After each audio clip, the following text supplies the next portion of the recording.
All right. Well, everyone, welcome to our first live event. I am your host, Ian Plant, and I'm here with my guest co-host, my good friend and colleague, fellow professional photographer, Joseph Roybal from Colorado. Hey, Joseph, how's it going? What's up, Ian? I'm good. I'm good. How are you? I am doing fantastic here in lovely Minnesota. It's actually a rather balmy day. It's almost above freezing, not quite, but almost. But you are not currently in Colorado. Where are you? No, underneath all of this, I just have my traje de baño, as they say in Spanish. I am in Mexico City, so I have my swimming trunks under here.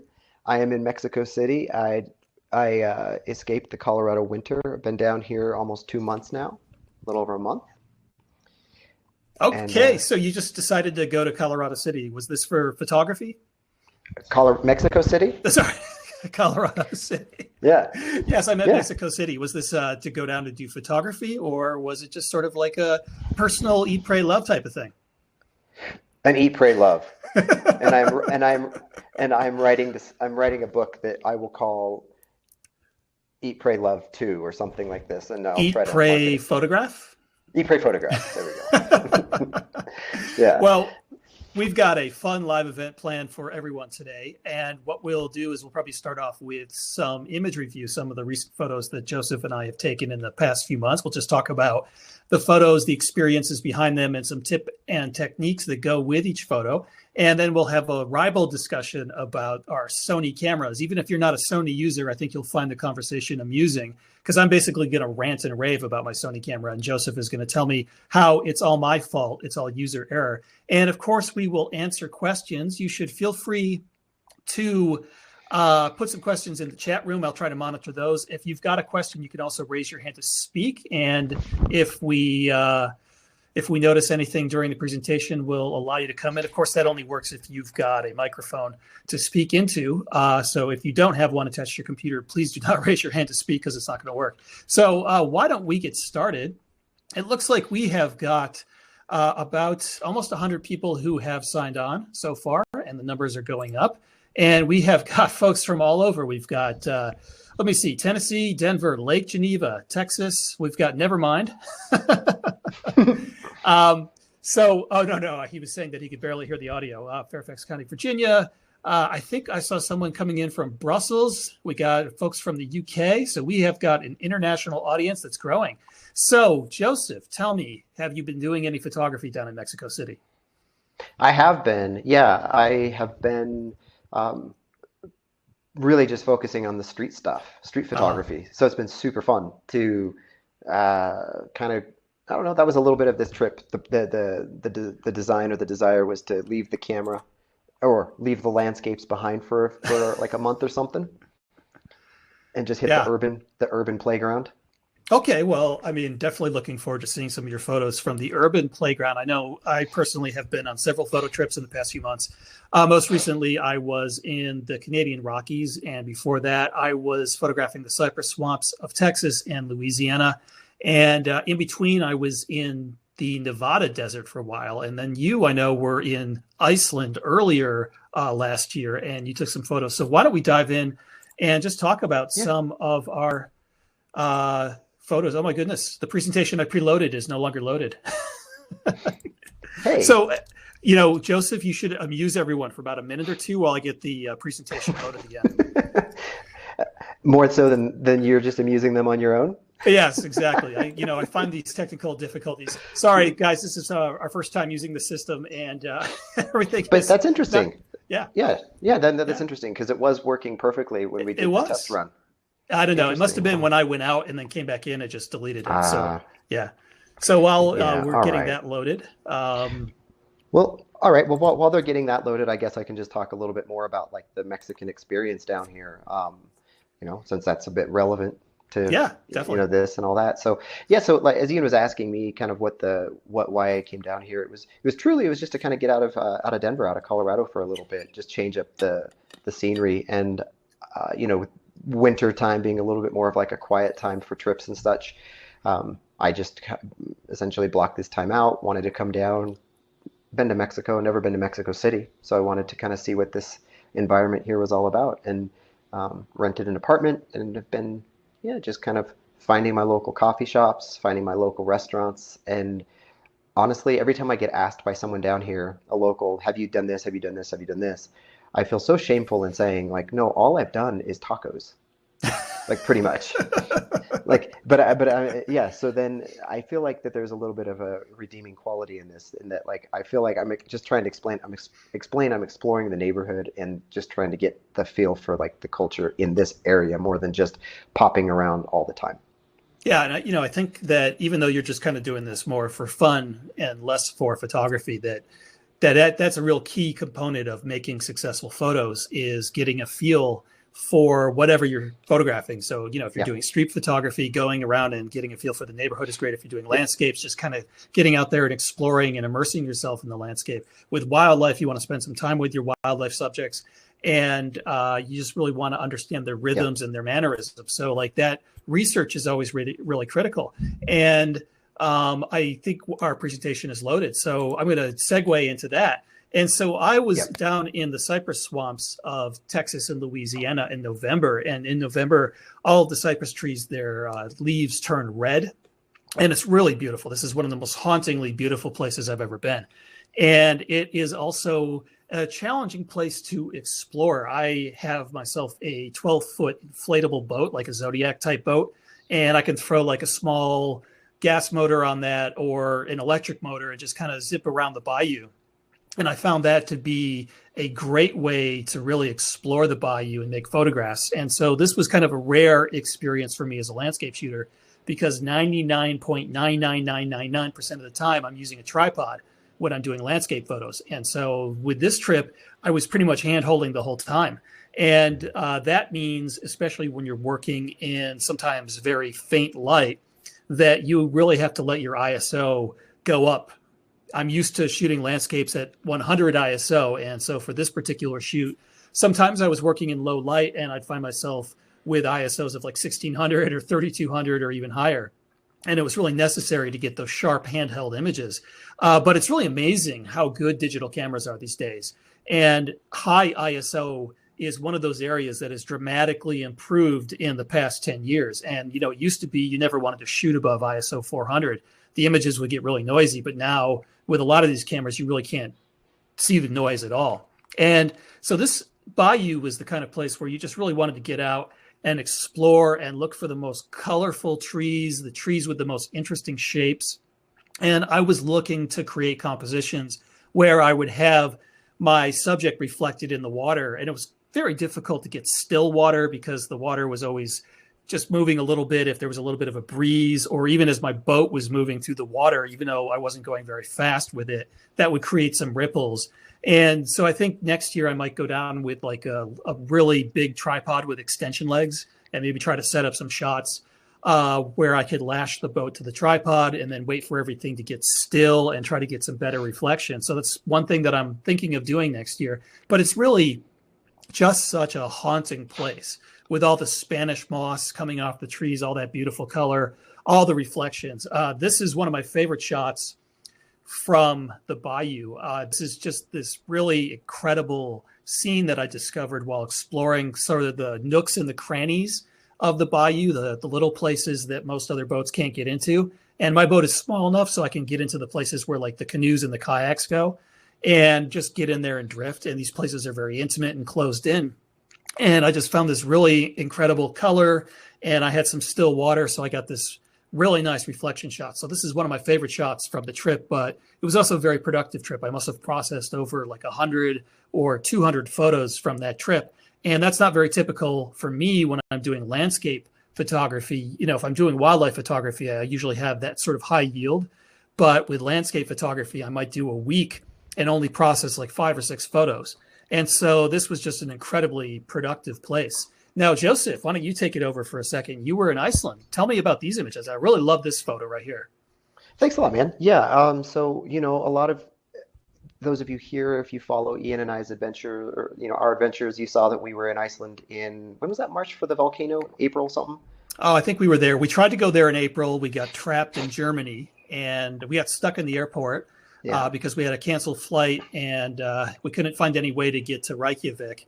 And we had to spend $400 per person per room to stay in the airport hotel overnight and then fly back home with our tails between our legs. So I think we went back in May, I want to say. Yeah, it was May. And Yeah. then I ended up going back to Iceland, in this was like July. I just did a Mm. solo trip because I had never been in the summer. I've always been like later in the year or earlier in the year. So, yeah, July.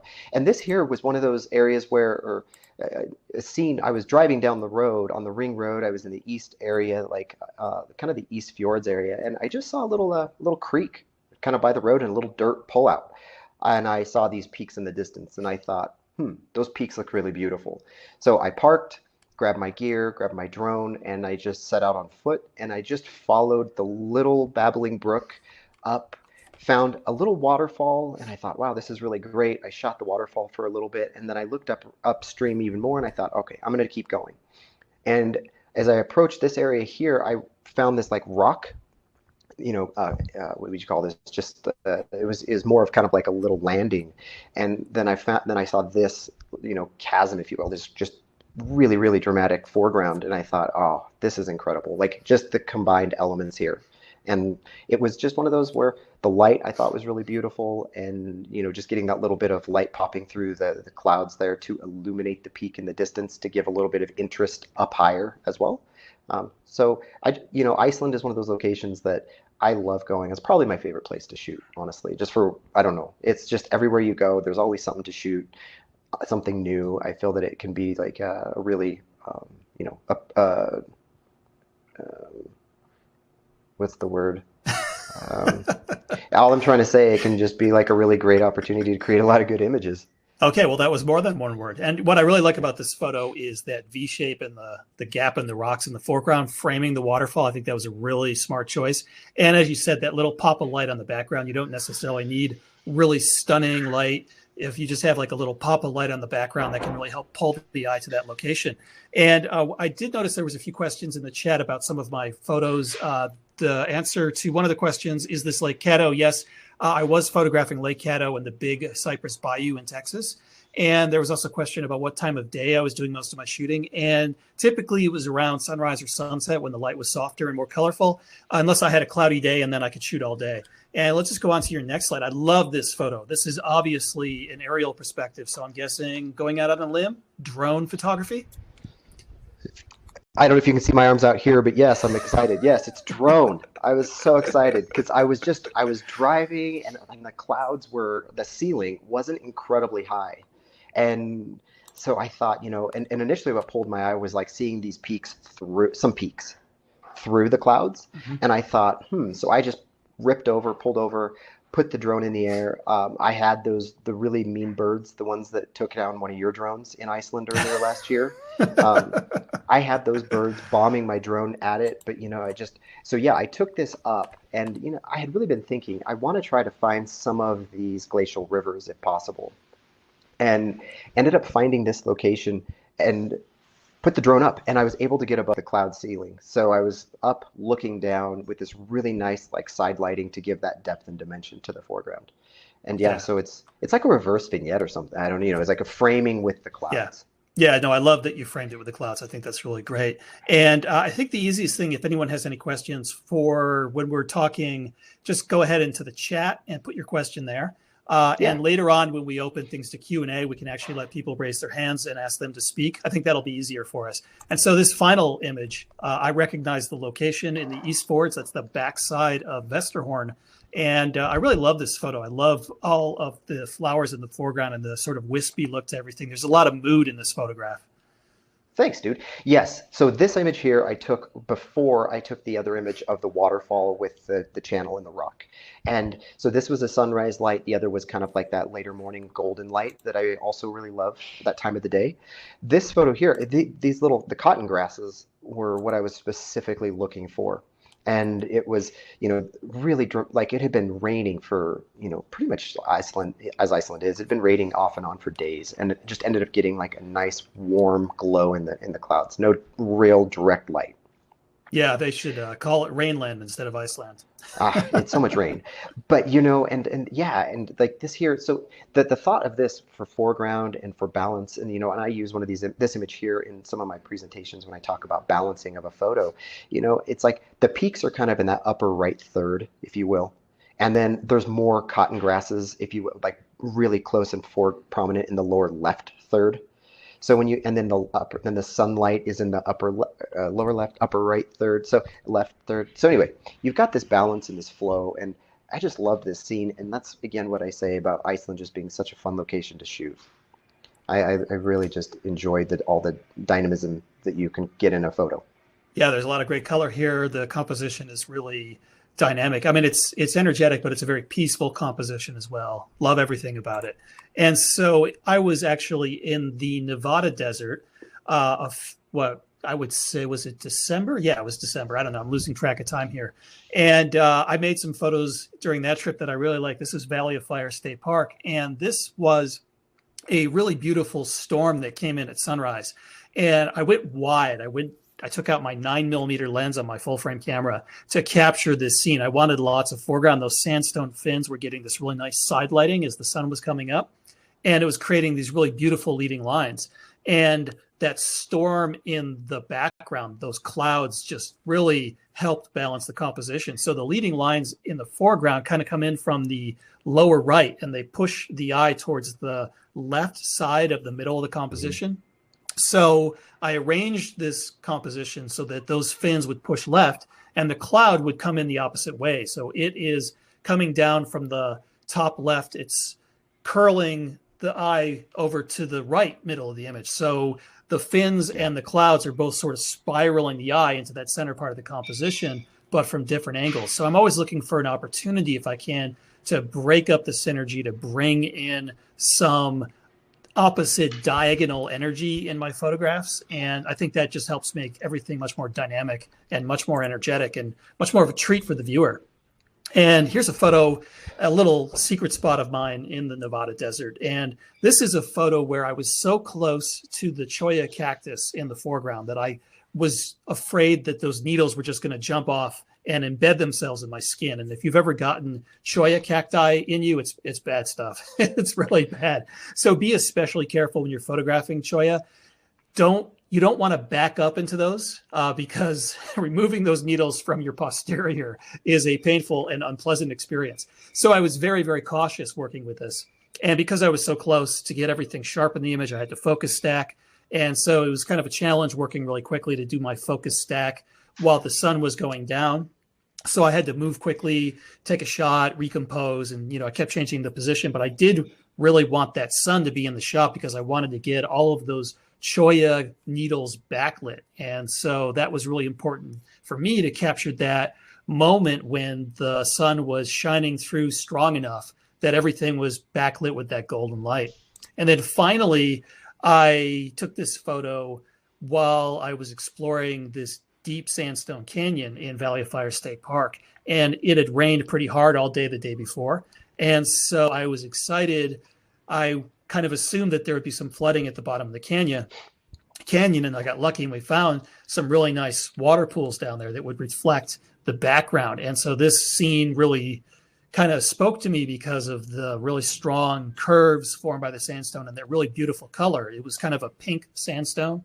And it was a sunny day, so the sandstone was in shadow, and it was being illuminated by light reflecting from the blue sky above. So that blue light kind of mixed with that pink rock, and that gave the sandstone a little bit of a purple hue. And then having that really bright yellow sandstone mound in the background that was catching the first light of sunrise, having that reflected in the pool, that really pops out and becomes the focal point for the viewer. So this was a scene that came together in a really interesting way, and I was really happy with the final photo that came out. So my next trip after that was to go up to the Canadian Rockies, where it was predictably cold and exceptionally windy. I had like gale force winds every day. So I was out on the ice of this frozen lake, Lake Abraham in Alberta.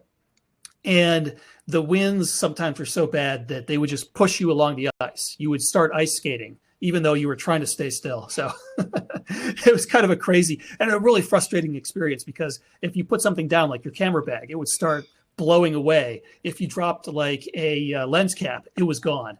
It would just start blowing away and sliding on the ice. Sometimes I had to hold on to my tripod to keep it from sliding around. It was just an absolutely miserable shoot. And anyone who's been to the Canadian Rockies in winter knows that more often than not, the weather is really bad. And I think this is something that harkens back to what we were talking about earlier, Joseph, getting to know an area. When you're shooting landscape, it's not just about exploring. It's also about figuring out the local weather patterns. And the local weather patterns in the Canadian Rockies are absolutely awful. So in the winter, you've got a lot of moist air coming in from the Pacific, and it's hitting that big ice cap, that big glacier field that's there. And so moist, warm air and cold ice mixing creates a lot of clouds. And often it's snowing. Often you've got zero visibility. And so the moments where you actually get some really good light are few and far between. So I was there for an entire week. And I think I took maybe 2 or 3 photos that were actually good because I had only like one day when the light was spectacular. It was a great sunset. And I was there to photograph the methane bubbles that form in the ice there. And so as things are decomposing at the bottom of the lake, it's releasing methane. In winter, those methane bubbles get trapped in the ice. And local legend says that if you light a match and hold it up to the bubbles, they will explode. I was interested in having some explosive photographs, but not that kind of explosion. So I didn't try it. So this is the final shot that I took there was probably my best from the trip. I had some really nice frozen bubbles and a spectacular sunset in the background. And so it was worth being out there freezing my buns off every day for a week in just miserable cold and high winds. And it was just really, really crazy, but it was definitely worth it. So Joseph, why don't you talk a little bit about your street photos in Mexico City? Sure. And, like Ian, to like talk about a point of what you were saying, getting to know the area. You mentioned that that's equally important when it comes to even street photography. And just getting to know light and getting to know weather patterns and getting to understand how some of this just plays in. Then also just having like the gear with you and ready to go when something happens that you're not fully expecting. Like this photograph here, I was walking around with my camera. So all of these are on iPhone as well. That's one thing that, like I mentioned earlier, for those of you who are joining us now, I was stating that I have been in Mexico City for a bit of time, and I was wanting to kind of explore. I love street photography, number one. That's where I started with my photographic journey, I guess, was street. And then now just having fun with the iPhone and seeing what could come from it. Seeing so many great photos out there. So this image here, just walking along in a neighborhood, first and foremost, the building, the architecture was what was really drawing me. And then the juxtaposition of these gray, the color of the siding of this building with this really, really nice, tree in the front and the green. So the gray and the green. So I was looking for both the kind of the architectural lines and then the color caught me. But then I saw this gentleman walking, and I had to run, or not run. I was holding my phone up and over and around a car to try to just, and to make sure that this all like, and I had some friends here visiting me at the time, and they were all laughing at me and saying, dude, that photo is not going to work because, just the way I was like positioned. And in the end, it ended up being one of these ones I really loved because I loved the gentleman standing there being framed within the trees. And right there, and I feel that without that human element, for me, my style and the things I like about street photography are capturing the essence of a fleeting moment, and then also having that touch of the human element in the photograph.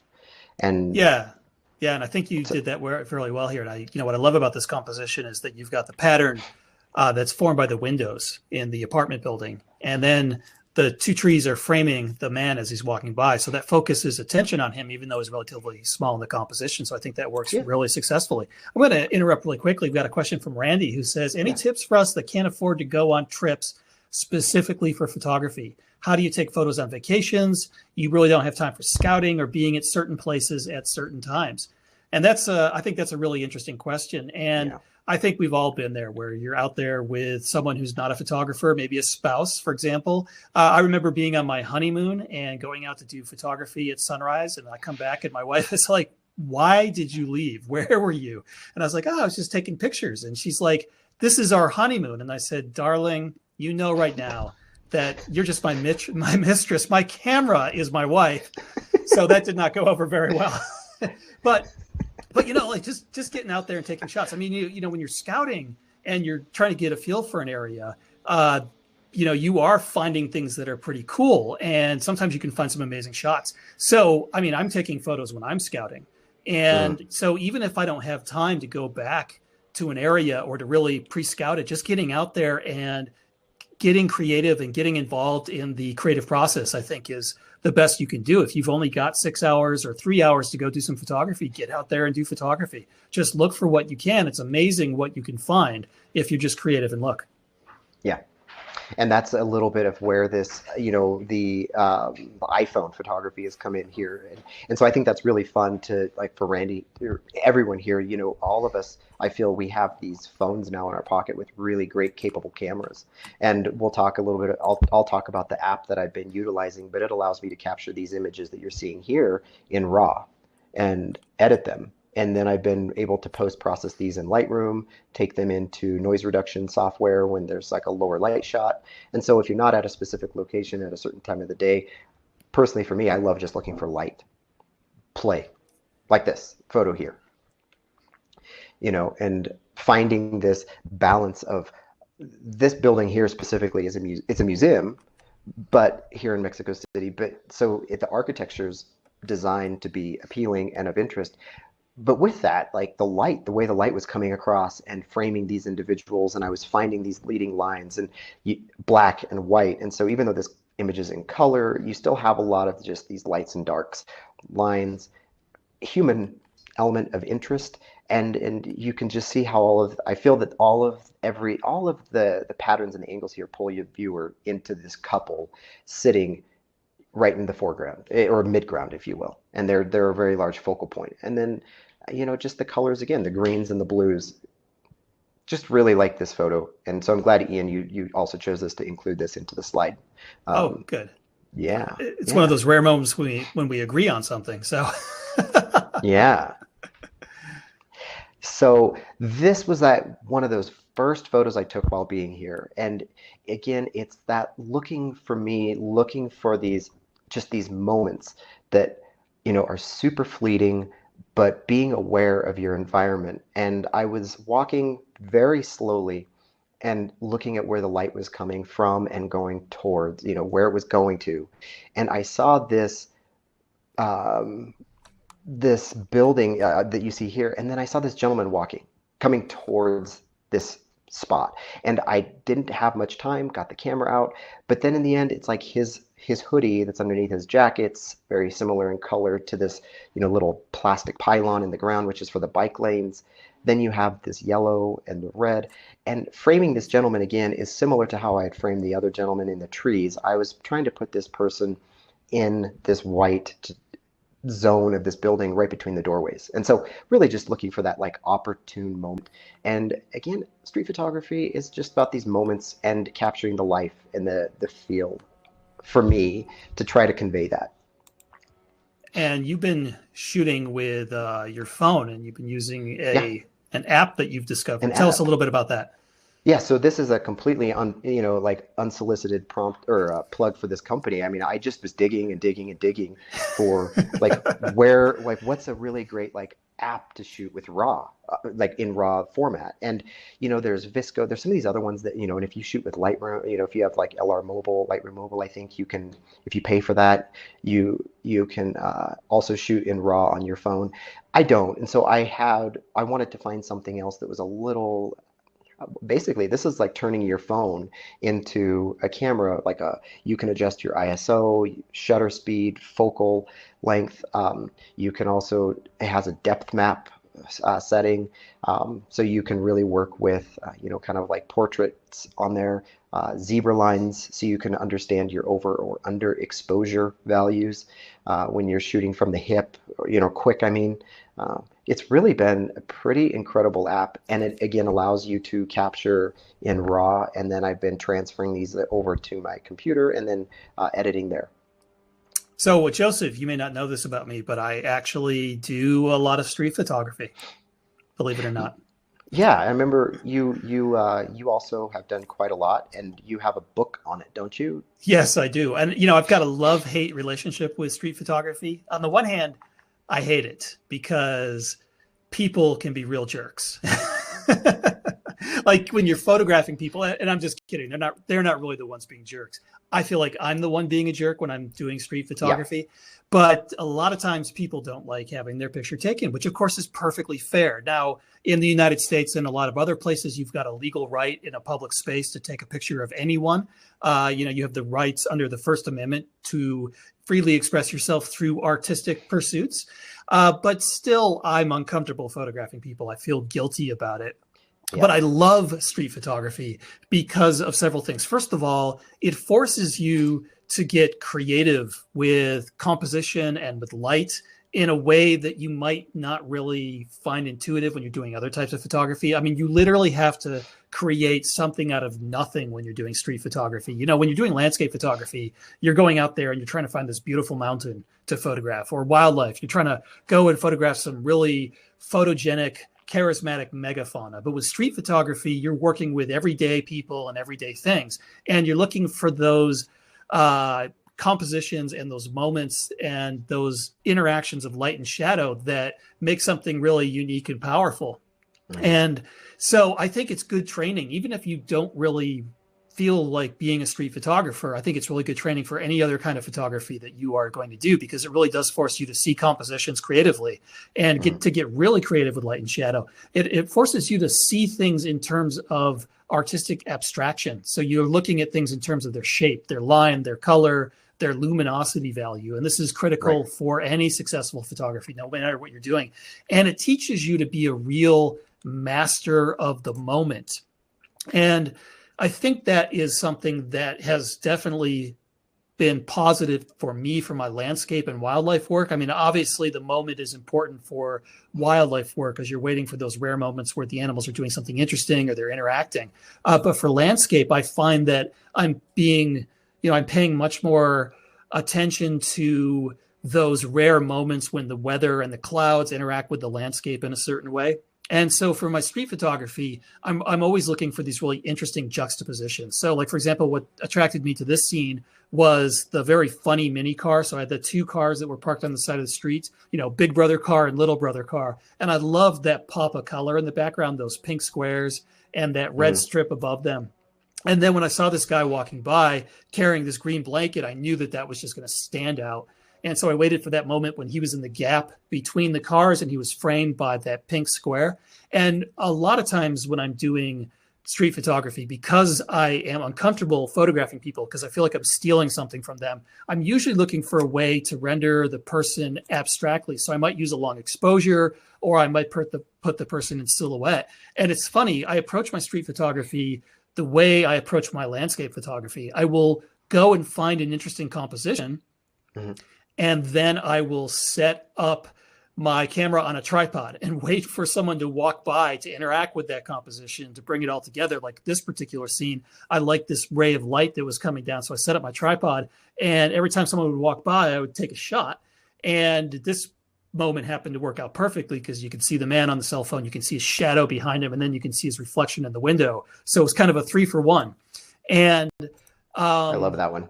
Oh, thank you. Thank you very much. So I'm always looking for these really interesting compositions, and then I'll sit there and wait for a moment when someone walks by. It just makes the composition perfect. I call these convergences, and this is something that I talk about for all types of composition photographically. So even if you're doing landscape or wildlife. So basically our world is in motion. There's a lot of chaos out there. There's a lot of things that are ordered. Obviously if people go and build buildings and streets and whatnot, those are things that have been constructed that are permanent.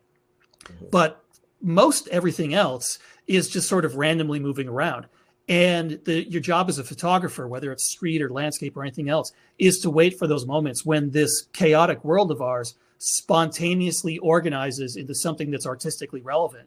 And I think that street photography really forces you to see the world that way, much more so than most other types of photography. So it's a really great way of learning the lesson of being a master of the moment. And I love the visual abstraction that's required. So basically with street photography, all of the stuff that you see while you're wandering around the city streets becomes raw material for your composition. So Yep. Buildings, sidewalks, street lights, they all become raw materials. Even people become abstract compositional elements that you've got to find a way to put together to make things interesting. Yeah. Absolutely. Yeah. Definitely. So that is the end of our presentation. Let me just see if we have any more questions that have come in. We have one there from Ron. Yeah. Why don't you go ahead and take that one? So I guess if it's the landscape, well, read the question to everyone, please. Oh, sorry. What are the opportunities? Sorry. That's right. Obviously. Yeah.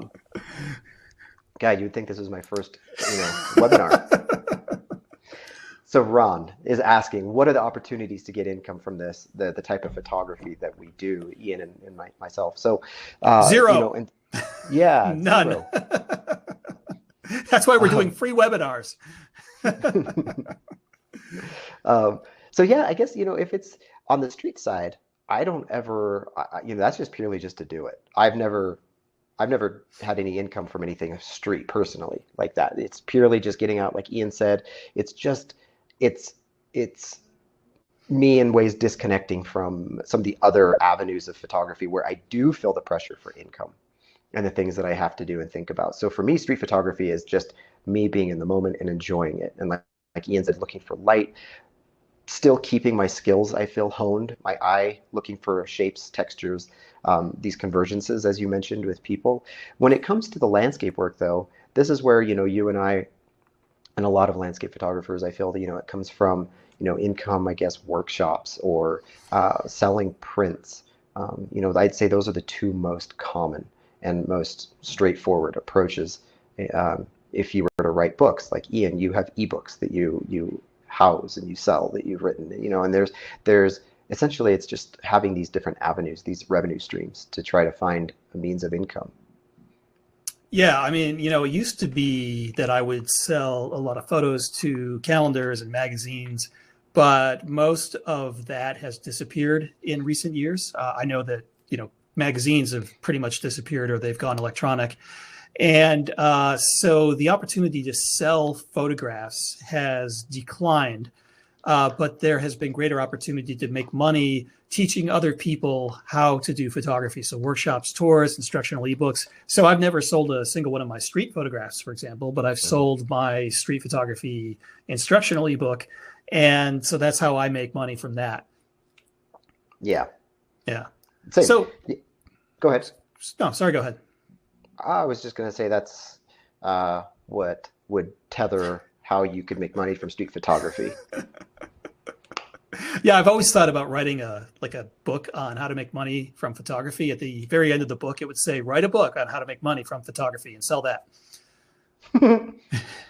So I just want to... And there'd be nothing inside of it. It's just an exactly. empty book. So before we get to some Q&A from the audience, I just want to complain a little bit. So I have been a Canon user for virtually all of my professional career. And I recently switched over to Sony cameras, okay? And it wasn't because I had a problem with Canon. Like a lot of people are like, oh, what happened? Why'd you switch?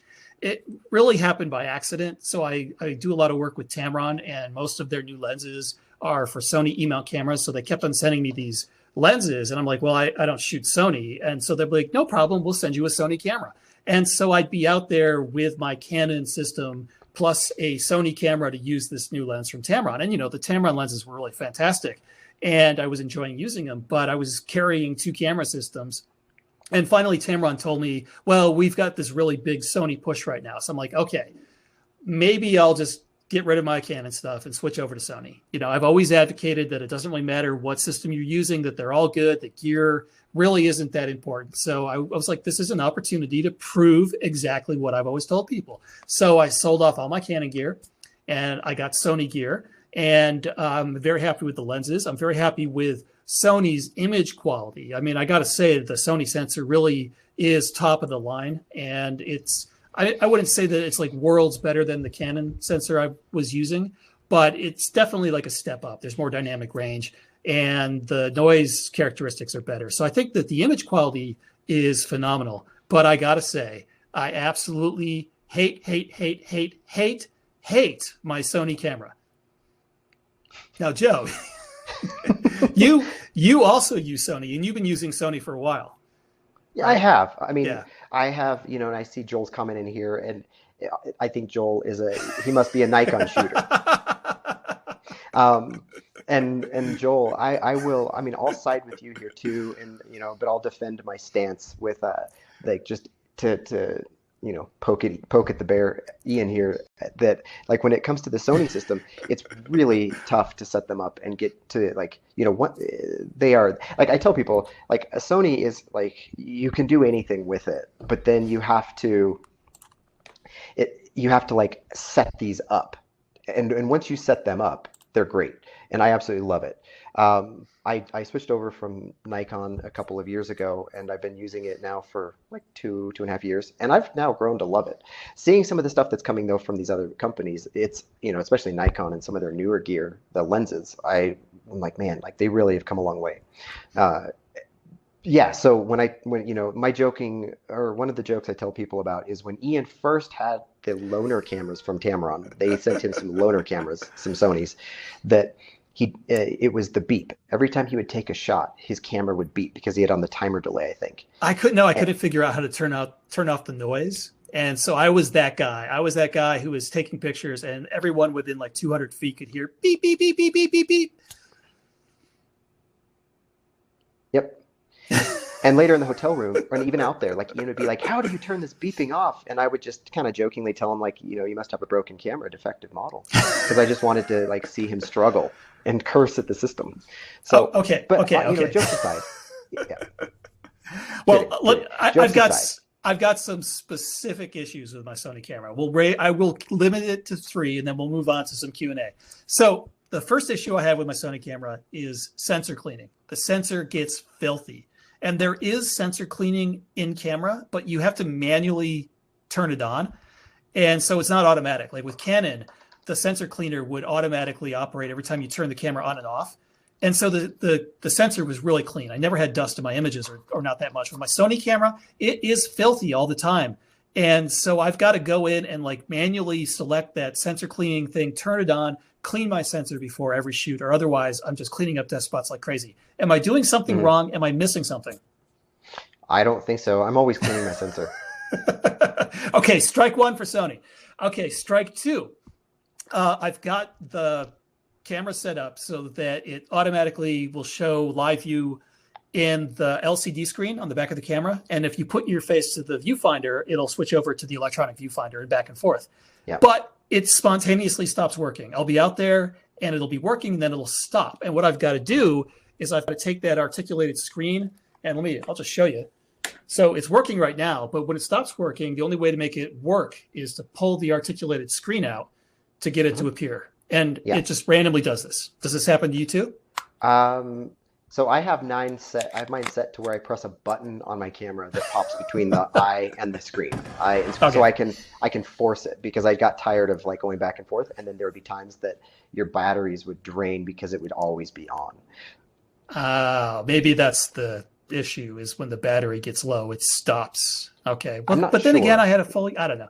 It's just this is the thing with Sony, that where like they will do anything you want them to, but they will not do it easily.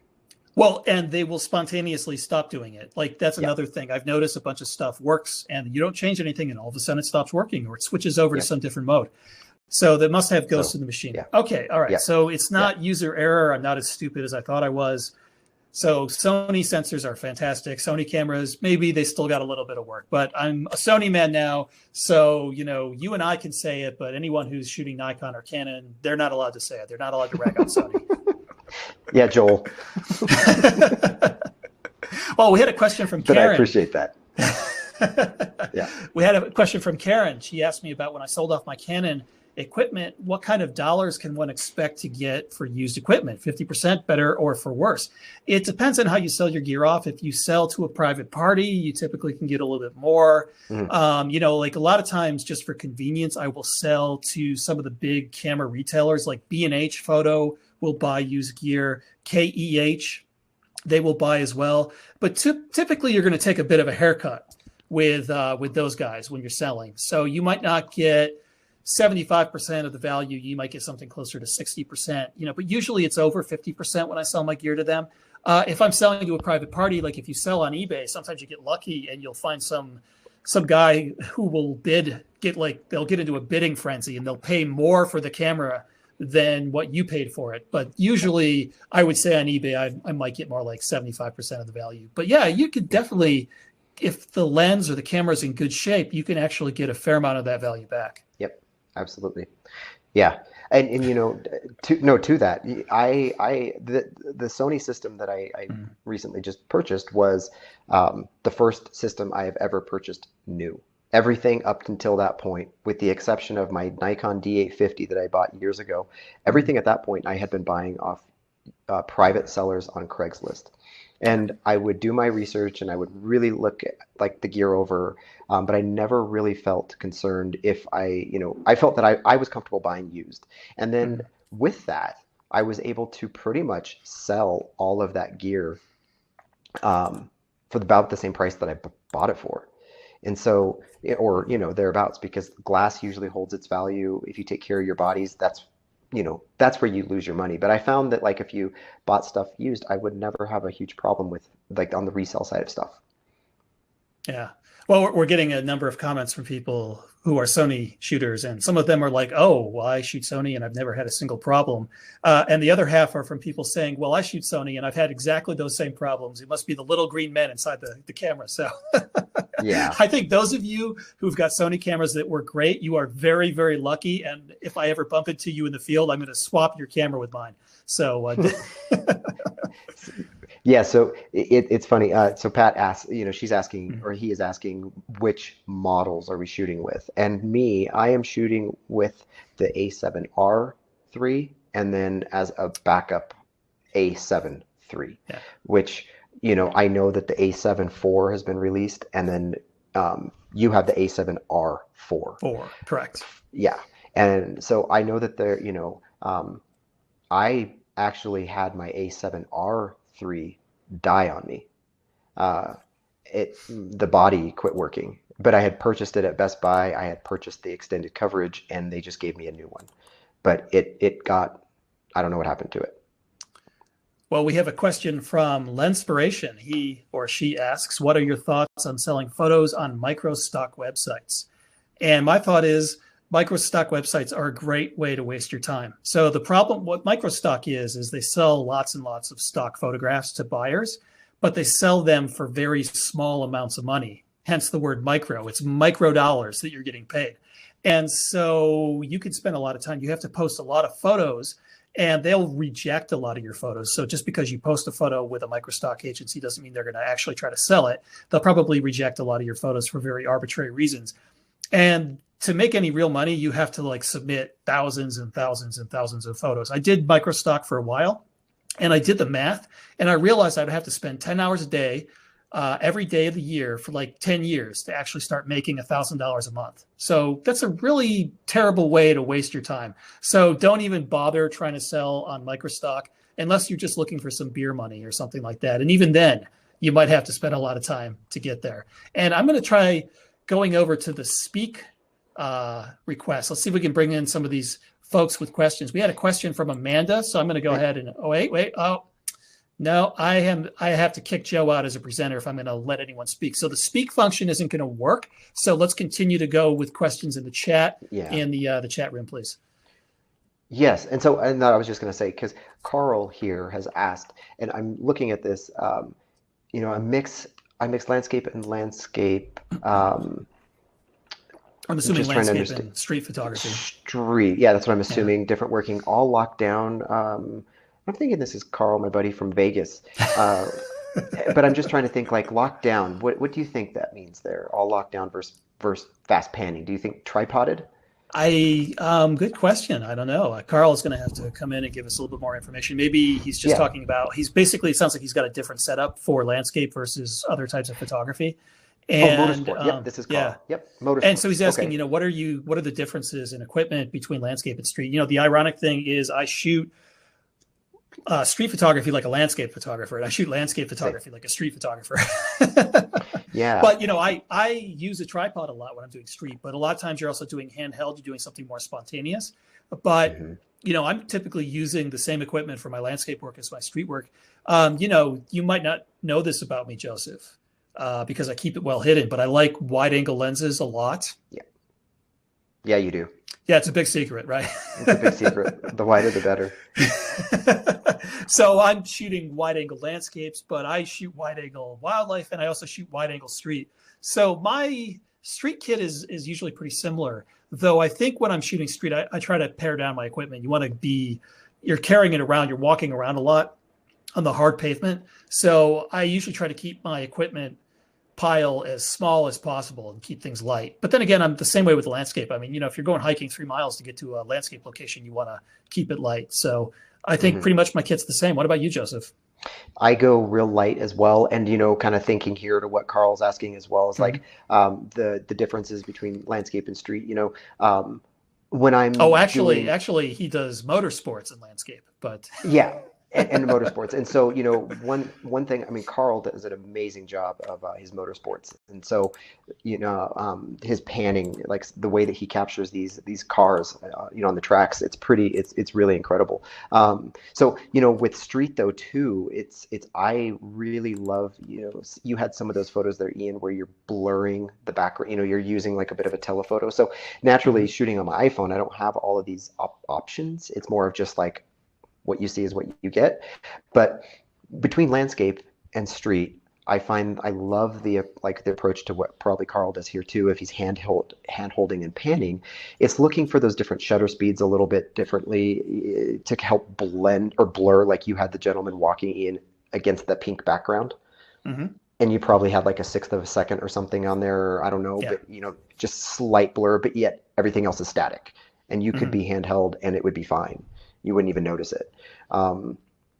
So, I don't know. I don't know if that's like, if I'm just rambling here about like these differences, but I do find I love the liberation of not having a tripod or having anything in my hand. And so if I have to bump my ISO, where I normally wouldn't do that on landscapes, I'm always shooting at the lowest, cleanest ISO possible. Streets for the landscape. For streets, I'll rack the ISO because even if it gets a little blurry, you can process grainy.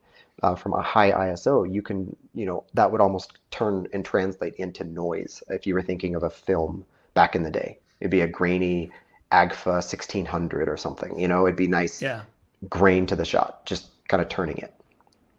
Yeah, well, so another advantage of using a tripod for street photography. So, when I'm doing those longer exposures and when I have static capture with some motion blur, you can get away with some shutter speeds handheld, but when you get down lower than like 1/15 of a second, it's harder to get that sharp image. So having the camera on a tripod allows everything to be sharp, and then just the person who's moving is soft. But another advantage is that when you put your eye to the viewfinder to take a photo, people know that you're taking photos. And that's when people react, and maybe react negatively to what you're doing. Even if they react positively, they start posing. That's a little problematic because you're trying to capture something authentic. But when I have my camera on a tripod and I've got live view set up and I'm using like my electronic remote shutter to trigger the shutter button, no one knows that I'm taking photos. And so it gives me the ability to do some spy camera work, some sneak photography, and capture those authentic moments. And it also just reduces the chance for confrontation. So I've actually found that the tripod is really useful. We had a question about whether we find a monopod useful for photography. And I think it does help steady you. It's a little easier to carry around than a tripod. And a lot of people would use like a monopod as a walking stick. I personally never used one. I've always just used a tripod. So I use a tripod, obviously, for my landscape work. Monopod's not going to cut it because you need that stability, especially when you're working in low light. I think a monopod would be most useful with wildlife photography. And I think it would also be something that you might find useful with street photography, just to give you a little extra stability. So I don't personally use one, but I'm not going to say that it's not something that's helpful. If you find it helpful, then definitely go for it and use a monopod. Yeah. It's either handheld or tripod generally. So here, Ian, I was looking at this message and I messaged privately back to Cynthia. She was asking some of these specific settings that I have done, and Mm. I can share what I have done for mine. I don't have my camera in my hands, and I could run and grab it real fast, That's okay. but when you, yes, and Earl, you're absolutely correct. Monopods are great for sports. You're right. I do see for specific types of shooting for like Mm. me, if they definitely help steady you there. Um, so for me and like the settings that I have for my camera, what I have done is set up buttons to do different like quick actions.